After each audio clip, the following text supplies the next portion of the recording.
We are Mindset Motivators. And we are the Aussie. My name is Brent. And back I'm here, Jackie, the Indian. and together, we're the Aussie and the Indian. Yes. So we're here to talk about our life stories today and how we met. So I'll just start with mine, shall I? Yeah, sure. Yeah.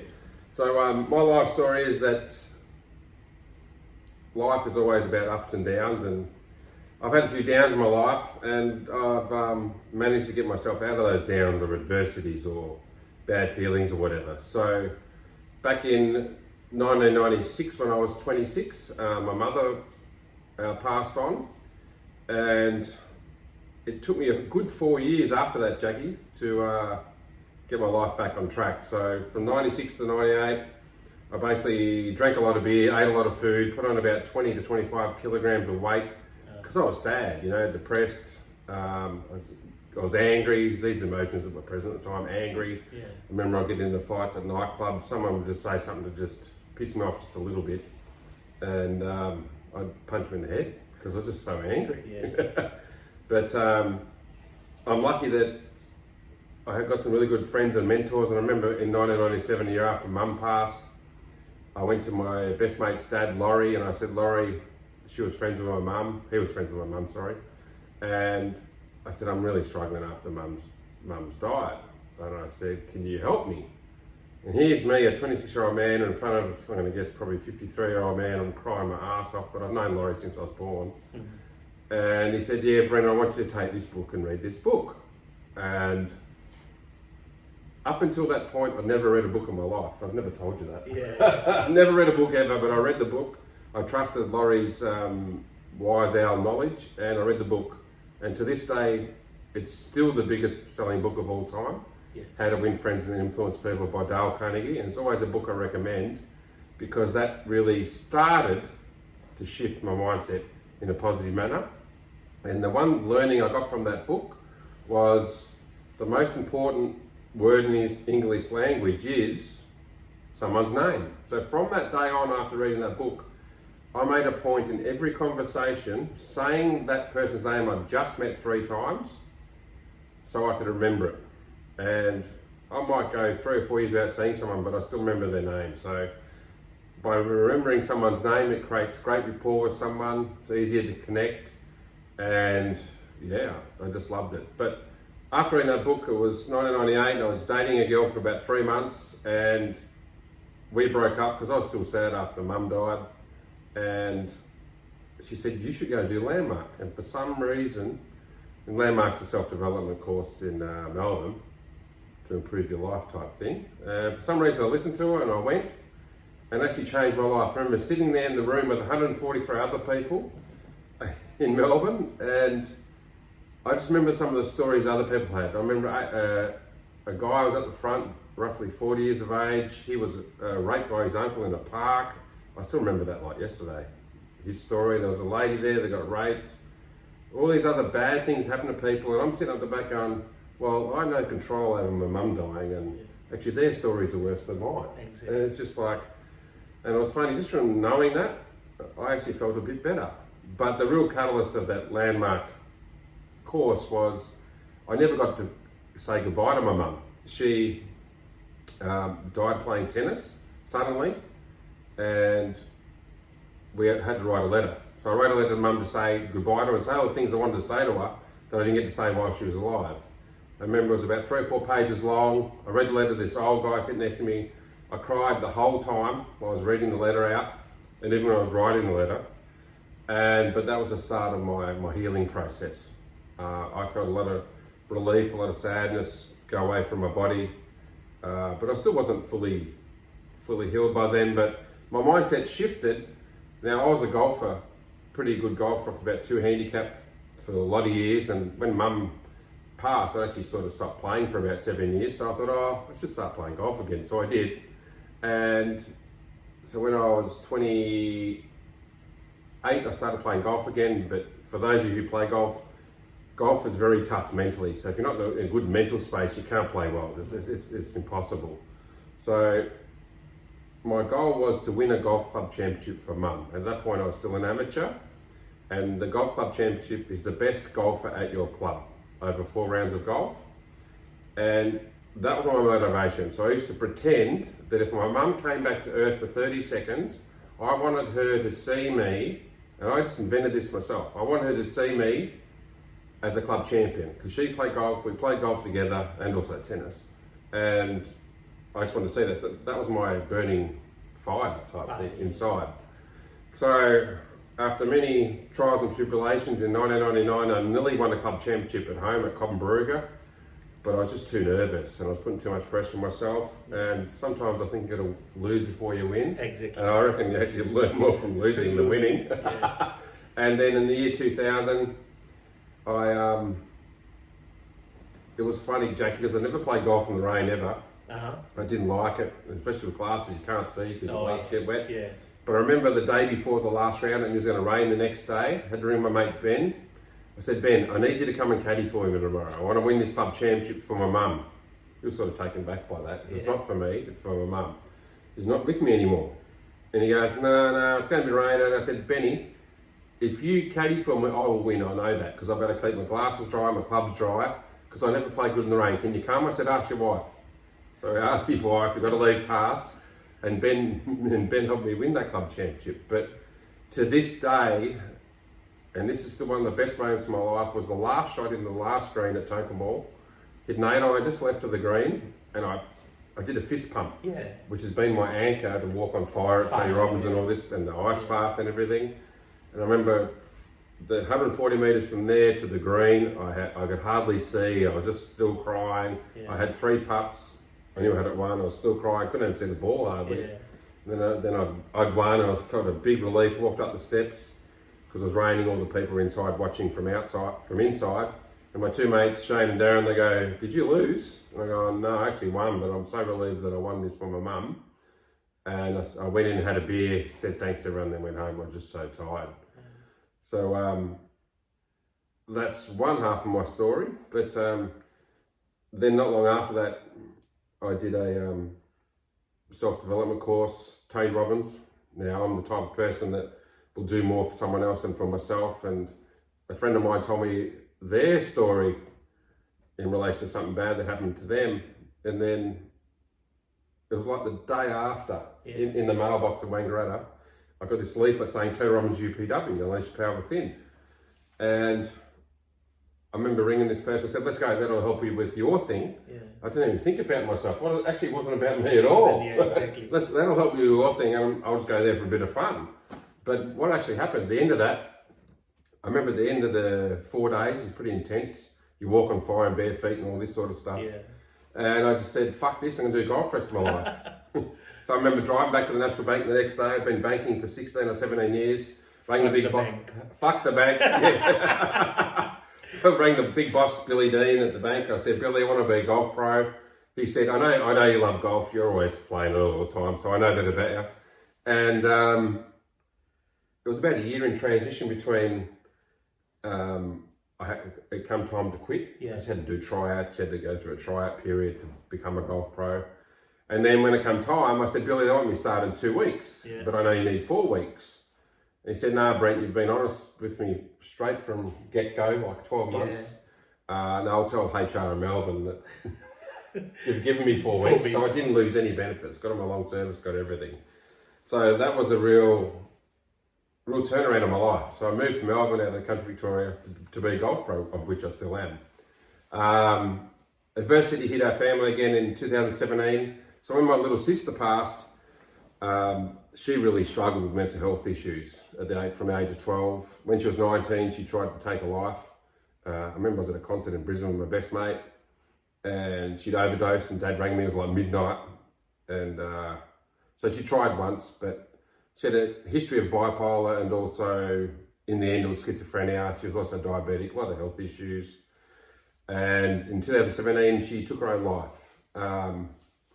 And it's funny because from the experience that I went through overcoming my mum and all the sort of personal development and all the mindset stuff I've done of myself with coaches, with some current mentors that I have, I actually said to myself, and I think when I tell other people this, they find it hard to believe. But I just say that I felt it was she had a time. It was time for her to go. Yeah. I actually don't know how she lasted So long. 21 years with that bad mental framework. Yeah. She actually did well to last that long. So life is short. We can't live in the past. We only live in the present, and we don't want to think about the future too much because that could cause some anxiety or worry. But that's pretty much my story. Yeah. And you mentioned before that she was proud of you, like when she used to call Oh yeah, you. she was proud of me all the time. Yeah. So I've got another sister, but Very me and my nice. little sister Renee, who's not with us. Yeah. We had a pretty good connection. She'd always ring me all the time. She'd say she was proud of me that I quit my job at the bank to become a golf pro. She said that all the time. She was proud of me that I took her to landmark education to try to change her mindset. Yeah. So she loved that weekend. We came down to Melbourne. Not only did we go to landmark, we went out and partied that night as well because she was 19 at the time. Uh-huh. But she was always proud of me. The things she always said on the phone, she was always proud of me. She never had a bad word to say about me, but she always rang me and praised me. And you also said that you have only seen the bad side of her once. I only saw the bad side of once. It was my mate's 40th birthday on the 31st of October. I remember the day. Yeah. And I saw her bad mental illness side, I'm going to say, and I flipped out. Like I had a birthday party to go to that. I'd already been drinking when I got the phone call, went out that night. I couldn't stop crying. Yeah. I was at my mate's party. He told me to piss off, go home, because I was crying. So I just walked home. I walked home in the rain. It would have been 8 Ks. It took me like 3, yeah. Oh. I walked back to his house. He stayed out partying. But it really shocked me. It really threw me. I'd never seen that mental side of hers really. Even though I'd visited her in psych wards and all this sort of stuff, Yeah. I never saw her bad side. I can't think of another word to say, but that really flipped me. And then 3 months after that, she was gone. So, so And you just mentioned about the dates, you I remember got a good the memory for dates. Yeah. Yeah. Just a question, like, Yep. to everyone who's listening to this today, have you noticed that people always remember the date, the time of the bad thing happened to them? I remember the good dates too. You do? Yeah. But I have seen a lot of people only remember the bad days, like particularly Oh, that really? day, Oh. that time when something bad has happened to them. And That's if you ask bad. them, do you remember something good, a day or something best happened in your life and the time, they will start wondering. But if you say that, Conditioning. yeah, see, yeah, Yeah, I get it. Yeah, I remember all the good dates. Yeah. But yeah, people obviously do remember you them. will, man. Yeah, I can remember the account number of the Telegraph pub in Yamurka in 1987. It's 1050406. I still remember the account number. I've got a good memory for numbers anyway. Yeah. We returned from America on 3rd of February 2010. I've been there for 3 weeks. So I've got a good memory for numbers no matter whether it's good or bad. But I understand what you mean by people remember the bad dates. Yeah. Because they are constantly into that mindset of, going in the past, worrying about the future. Yeah. That's why they are more focused on those bad days. Instead of focusing on what good happened to them in last few months or few years. Yeah. So depression is not recovering from the past, and anxiety is worried about what's going to happen in the future. Yeah. Whereas one of my sayings, and me and mate Troy back in '96, we didn't read this anywhere, but we just started to say to each other out of the blue, live in the now. And it's actually served me well. Is it? Yeah, just say live in the now, because we only have the present. Live in the present. Exactly. And if you think about yesterday and worried about tomorrow, you're gone. Yeah. So live in the now. Hard. Troy, you know who you are. I wrote this quote few years back when I was sitting on the wheelchair. Let your present dictate your future. Yeah, I like that quote. So I love let that your quote. present dictate your future. Yes. Do not let your past dictate your future. No, the past, it's done. It's finished. It's behind you. It's gone. And I suppose that's part of the reason why we're mindset motivators, right? Exactly. Yeah. High five. High five with this man, Ali G, is in the house. No, that's great story, man. Thanks for sharing with every one of us. I'm and still that's hang on. sorry. I'm still a professional golfer, still coach golf, still love it. But making a shift now, shifting my business into more mindset stuff. Yeah, So yeah. yeah, And making a shift doesn't mean that he's starting. He's already coaching people. I am also coaching people Yep. in mindset, space. But we are together will impact, many lives out there. And Yep. that's the whole game. As Brent already said, it's about you, it's not about us. And when you come in the picture, we become we, we. yeah, that's The right. circle of we, and then we can impact and pass on what we have learned to you, so Yep. you can pass on to the next generation or the people around you. Yeah. And that's why when we met, we came up with this idea. We were like, we are the mindset motivators, let's pass on this to the world. And how we can do that? We can do that by creating the podcast, so we can share what we have learned with you and bring a lot of people, those who can share a lot of ideas with you all. And that's the reason why we are here. And we're not going to stop here. We're going to bring a lot of new stuff in coming weeks and coming months, as we have already promised. Yep. And now I'll share my story. Yeah, go for it. What's your story, Jackie? My story is wheelchair to a dream chair. Wheelchair. Get it? The doctor said 5% chance of me getting out of the wheelchair. Yeah. And he got out. Out, yes. High five again. Cheers, nice. Yes, I can walk.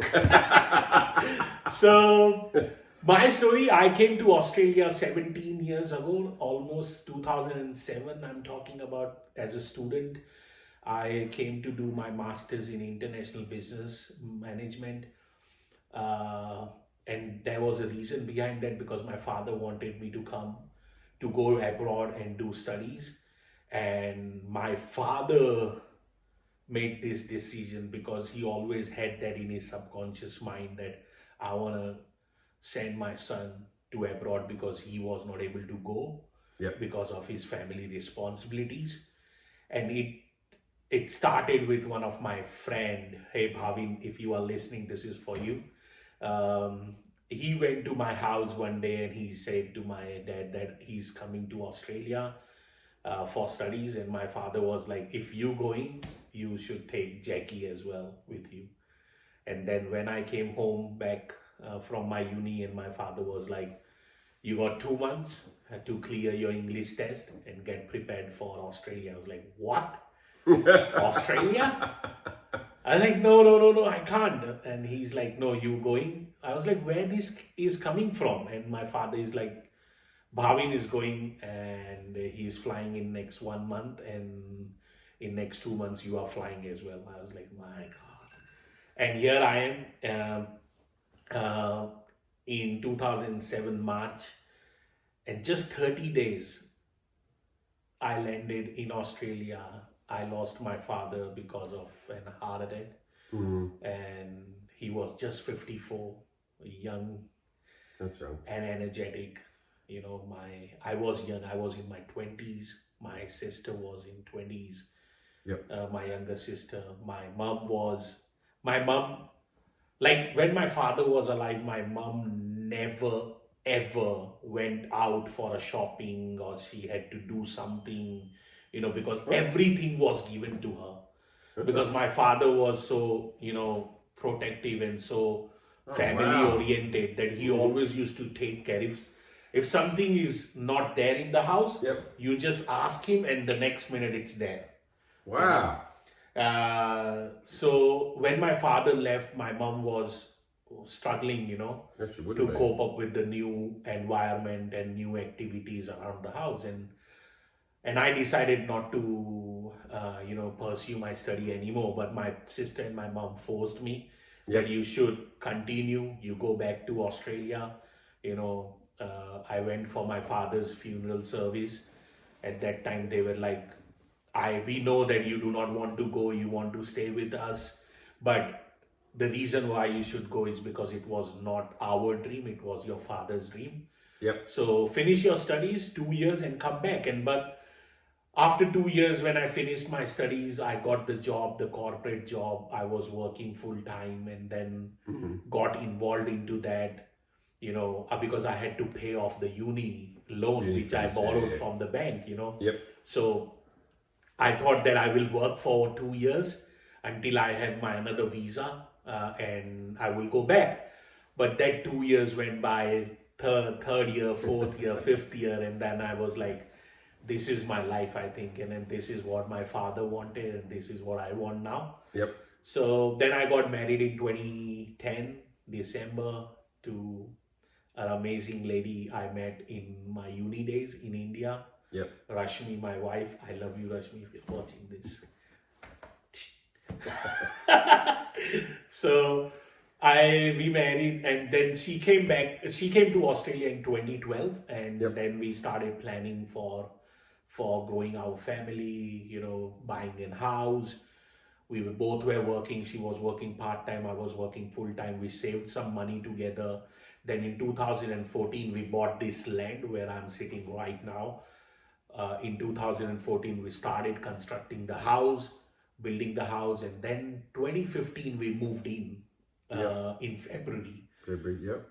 And at the same time when we moved in, few months before that, Rashmi gave us the good news that she is expecting, and I was good at my job. So and we were excited, now we are in the new house. We are expecting the new, member in the house. Yep. And in August 2015, we were blessed. On the 1st of August, Prisha came into our world. Love you, Prisha. I'm the 1st of May. That's weird. You? Yeah, I'm the 1st of May. Oh, that's great. The 1st. Cool. So, October 2015, after 2 months, Prisha born, on the 11th of October, I walked into my office and I was given the redundancy letter, and I was being told that it's the end. After 9 years, giving my hard work, sweat, tears, and everything, I was being asked to go home. I was like, okay, fine, it doesn't matter, life, shit happens, Shit happens, it was on the Forrest Gump movie. Exactly. Sticker? Sticker, yeah. And I came back home, I called my friend, I was like, hey, I have lost my job, do you have something in your office? He's like, yes, we got some positions available in sales and marketing. You can come in and let's talk about it. Because I was desperate to go into a next job, because I only had $3,000 saved into my saving account. Because whatever money I saved, I have put towards the house. Rashmi was out of work because of Prisha. And I was like, before we go into the Christmas holiday, let me get the job. And then when I was on my way to see him next day on the 12th of October 2015, I made into an accident. Car accident. Yes. And I opened my eyes in the hospital. And when I opened my eyes, I saw Rashmi standing next to me with Prisha, 2 months old baby girl, and a lot of doctors surrounded, around me. And then I was like, what happened? And Rashmi was crying, and I couldn't move my leg, I couldn't feel anything below my tummy. And I was like, what's going on? Why I can't feel my leg? Why I can't move? Why I can't, get up? And then doctors were like, don't move, Jaikishaan, don't move. I was like, what's wrong? What's going on? And then Rashmi was like, don't worry, she was crying. Everything will be fine. I was like, what's happened? Because the only thing I knew, I got banged. And I was lost conscious, and then I was in the hospital.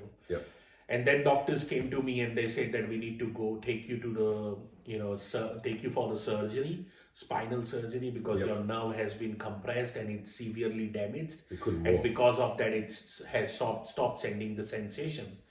And that's the reason why you are not able to move and feel anything below your tummy. And I started crying, and that moment was like, I told you, the 9/11 World Trade Center. I saw my life falling down in pieces in front of me, just like the World Trade Center everyone saw on television on the 9/11. And I was like, I lost my job yesterday and today I'm here and you are telling me that you are taking me for the surgery. I was like, what's wrong? And then after a few minutes, they came to me and the doctors literally came close to my ears. Yep. And he's like, Jaikishaan, we do not want to give you any false hopes. Yep. But there is only 5% chance that you might walk again ever in your life. Wow. And we're gonna try our best and we will take you for the surgery, and which they did, and it lasted for 10 hours. Wow, that's a lot. The surgery itself lasted for 10 hours. Yep. And did that surgery help? that Did surgery, it help you or not really?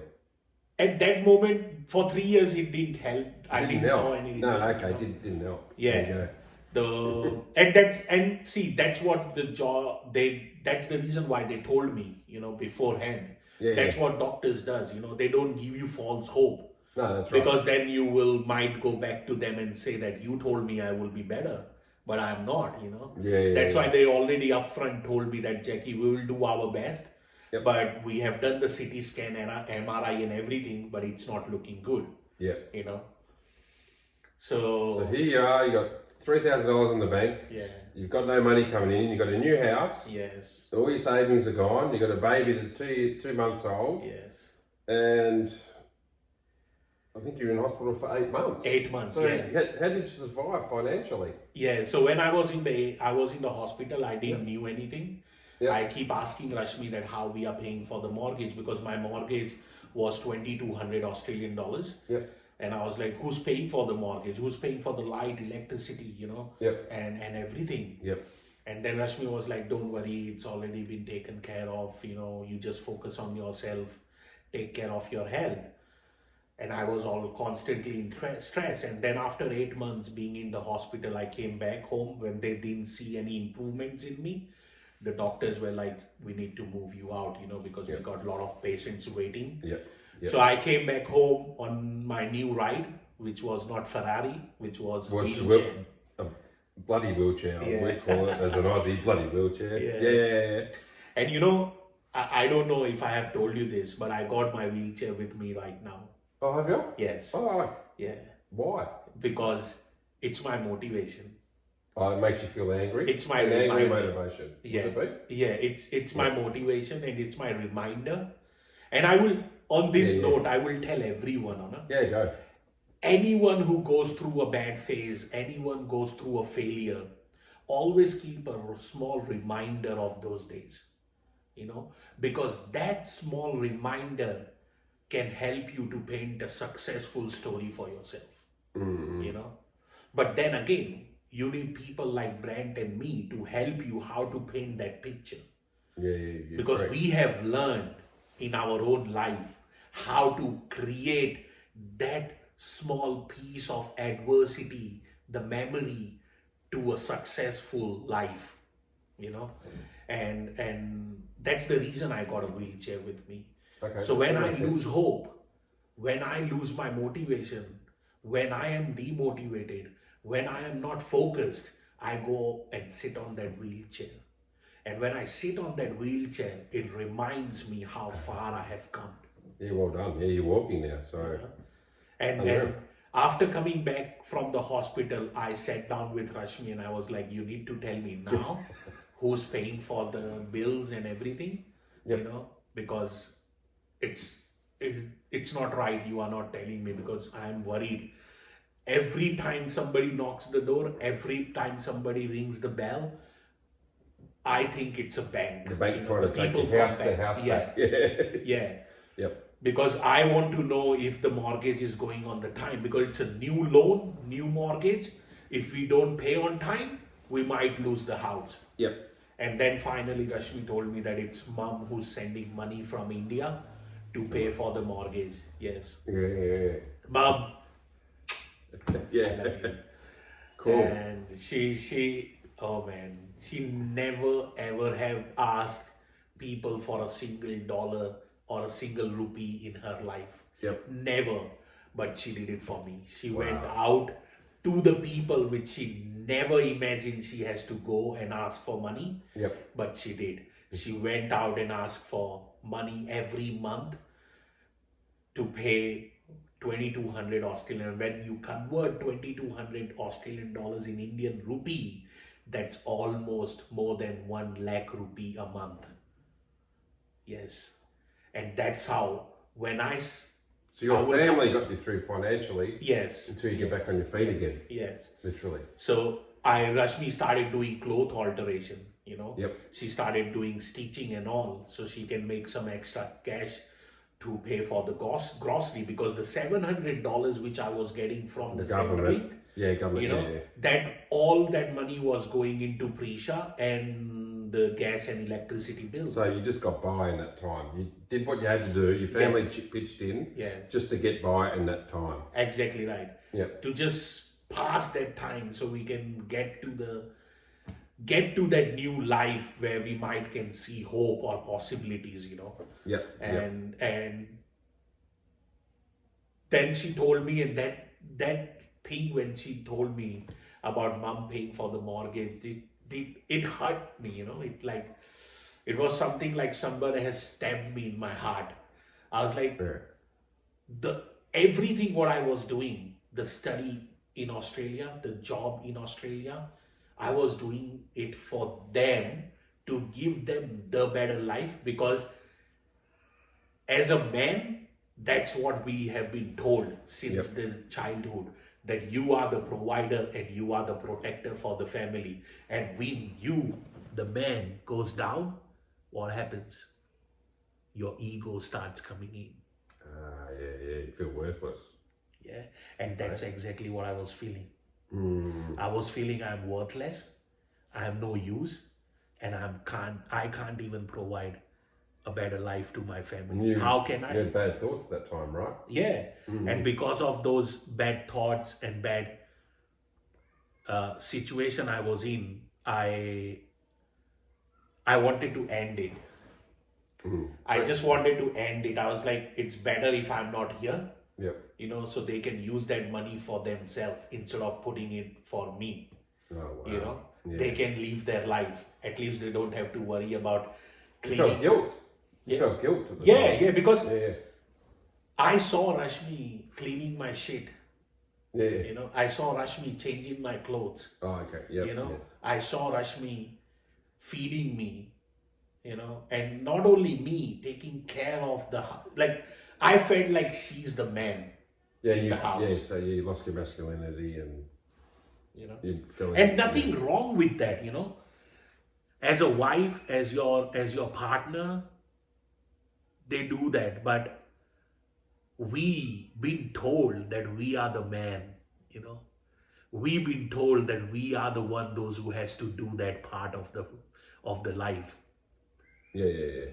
And that's what we need to change. Doesn't matter. It was a team effort. Yes. To your family. Yes. So.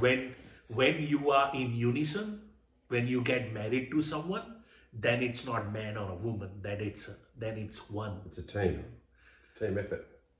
Yeah. And that's what I realized later on after learning all this stuff, you know, and especially with the background I come from, the Asian family and the Asian custom and the culture, that's what we've been told.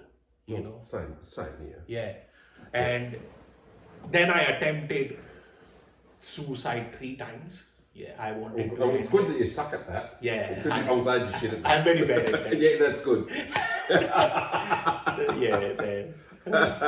And when I was put on the depression medication, I was put on the psychiatrist session. Yep. I was going to the sessions every week. I was on medication, severe depression medication every day. And then in November 2016, I saw my daughter playing with toys, and I was sitting on the wheelchair right here where we are sitting right now. Yep. And she looked at me, I looked at her, and that moment froze. And that gave me 2 options in front of me. One, either I accept the things as they are, or I do something about it. Yeah. And then I was like, Jackie, you already know this is your life. But how about if you give it a shot and change that 5% chance into a 500%? Yep. And get out of the adversity and the wheelchair one day. You know, let's give it a shot. Not for yourself, do it for her. Yeah, do it. Yeah, Do it for that little 10 months old baby girl you are looking at right now. And from there, I was switched on. I started looking for people, those who have gone through the similar problems, physical, emotional, traumas. I went on YouTube, started listening to a lot of people, and then I found one video of Tony Robbins. Yeah.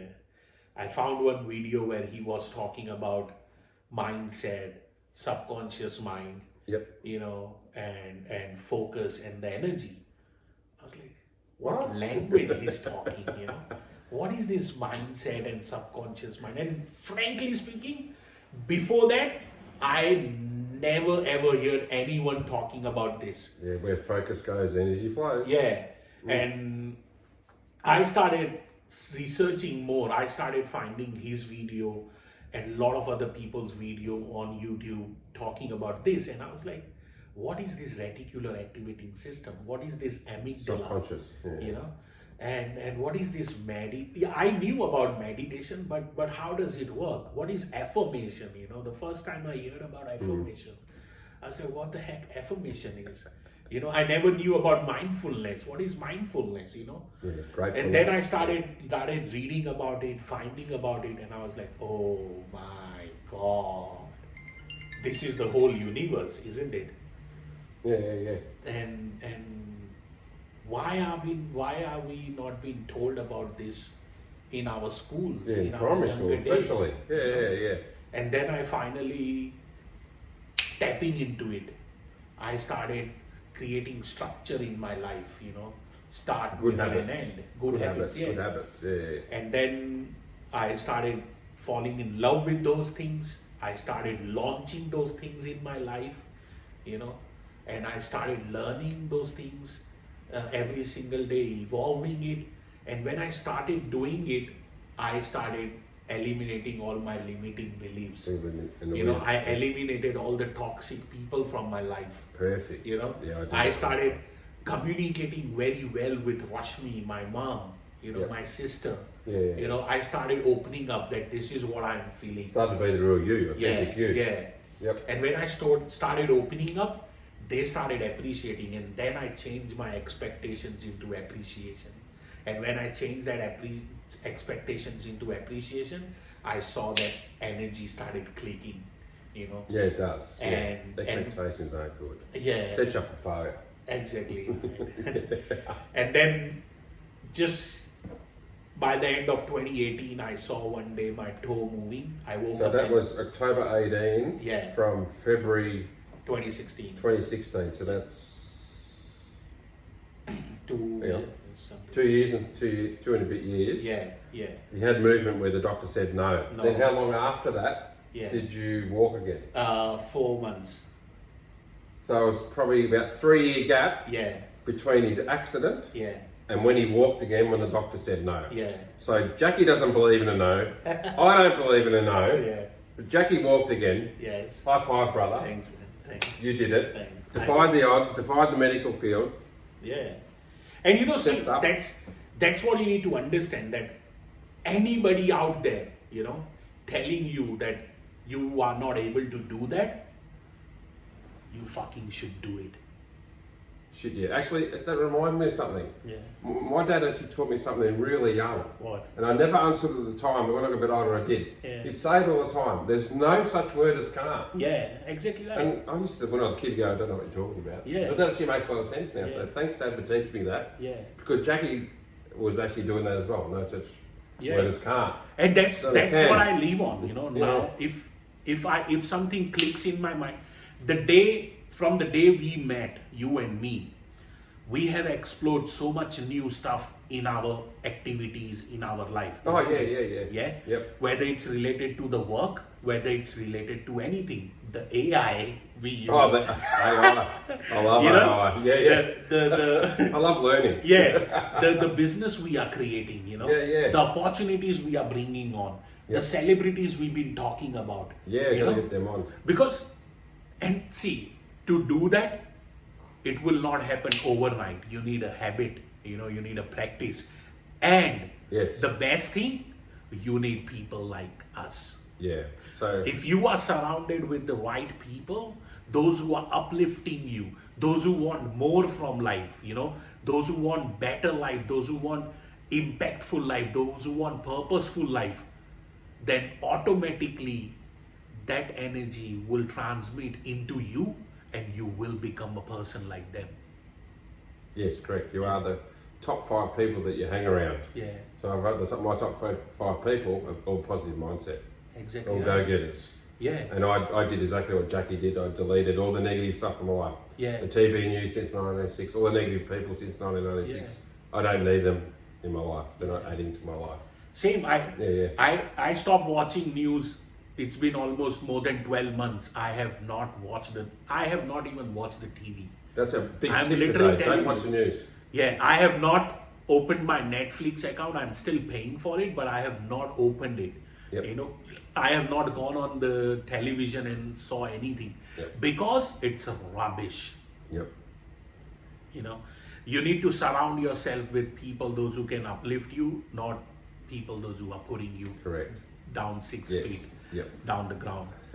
So guys, this is my story and we are here to serve you. And whether we help whether what we say helps you, and whether whatever helps you helps the next door neighbour, that's what we're about. Yeah. We want to make an impact. We're here to impact you. Yes. Together, I'm Brent, the Aussie. We've got Jaikishaan, the Indian. Together, we're Mindset Motivators. Please watch our First episode. first episode on podcast on the platform Spotify, Apple Podcasts, or Castbox. Also, check out our website, mindsetmotivators.net.